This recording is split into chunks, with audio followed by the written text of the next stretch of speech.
Uncle, give me a 10 notebook, please. Sure, that will be 50 rupees. Oh, I don't have any cash right now. Do you accept UPI? UPI? What's that? I only take cash.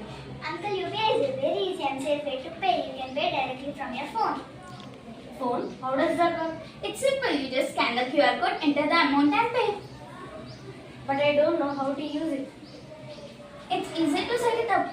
You just need a bank account and a smartphone. UPI is very convenient. You don't need to carry cash. I think I set it up. Yes, it is great for small businesses like yours.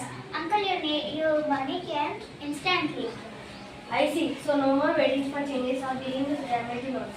Exactly. Plus, it's a part of Digital India. Digital India. Yes, it's the government initiative to promote the digital payments. Great. Let me buy a chocolate.